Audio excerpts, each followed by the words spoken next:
Olá! Vamos conversar sobre um assunto que, olha, é super importante para todo mundo que trabalha aqui no Japão. As férias remuneradas, o famoso UQ. A ideia é a gente desvendar as regras para que ninguém mais perca esse direito que é valiosíssimo. Pois é, parece mentira, né? Mas isso acontece com muita gente, mais do que a gente imagina. A boa notícia é que, depois de hoje, vai ficar bem mais claro o porquê disso e, claro, como evitar que aconteça. Então vamos lá, mergulhar nesse assunto. O principal motivo para alguém perder o direito às férias quase sempre se resume a uma única regrinha, que muitas vezes é mal interpretada. É isso mesmo. A chave de tudo está nessa porcentagem, os 80%.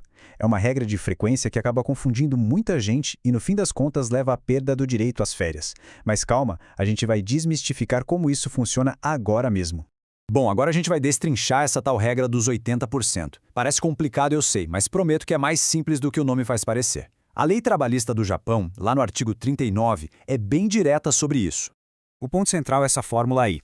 Pega-se os dias que foram de fato trabalhados, divide pelo total de dias que a pessoa deveria ter trabalhado naquele período e multiplica por 100. Se o resultado der 80% ou mais, pronto, o direito ao Yukio está garantido. Agora, um detalhe importantíssimo. O que são esses dias que deveria trabalhar? Não é um número tirado do nada, não. É o que está definido no contrato de trabalho, no calendário da empresa, na escala oficial. Por exemplo, quem tem um contrato de segunda a sexta vai ter ali mais ou menos uns 120 dias previstos em 6 meses. Se o contrato for para trabalhar só 3 vezes por semana, são só esses dias que entram na conta. Simples assim. E aqui está o pulo do gato, a parte que mais gera dúvida. Dias em que a pessoa usou o próprio Yukio ou quando se afastou por acidente de trabalho, contam como presença, tá? Contam como se tivesse trabalhado. Mas atenção máxima agora. Os dias de afastamento pelo Shobyoteate, que é aquele auxílio doença por algo fora do trabalho, geralmente contam como ausência para esse cálculo dos 80%. É exatamente aqui que muita gente se confunde e acaba perdendo o direito. Agora, vamos virar a chave. Não é só sobre o direito do funcionário, mas também sobre o dever da empresa. Uma lei de 2019, a chamada Lei de Reforma do Estilo de Trabalho, mudou bastante as coisas.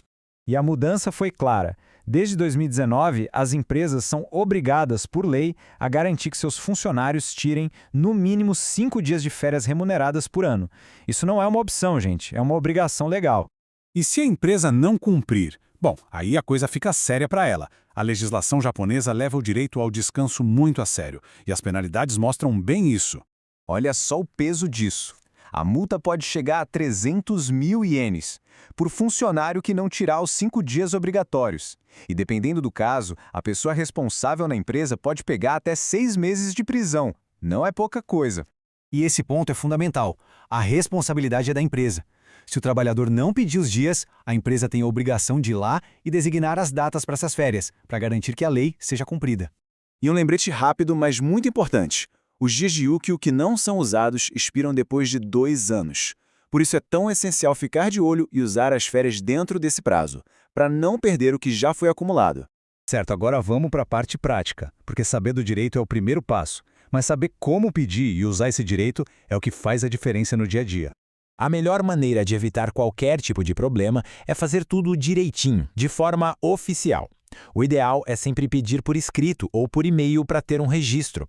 E, claro, pedir com a maior antecedência que der para não dar brecha para a empresa arrumar desculpa. Agora, umas dicas para quem está pensando em sair da empresa. É bom ter uma estratégia. Vale a pena checar se a data de receber um novo bloco de férias não está logo ali. Às vezes, esperar um pouquinho mais pode garantir esses dias a mais. E claro, sempre de olho na data de vencimento do contrato para evitar qualquer dor de cabeça. E se, mesmo fazendo tudo certo, a empresa simplesmente recusa o pedido de férias? É uma situação bem chata, a gente sabe, mas existem caminhos claros para lidar com isso. Bom, se rolar uma recusa sem um motivo justo, o primeiro passo é informar com calma que existe a possibilidade de consultar o Escritório de Inspeção de Normas Trabalhistas, o Rodoki Junkan Tokusho. Muitas vezes, só de mencionar esse nome, a situação já se resolve.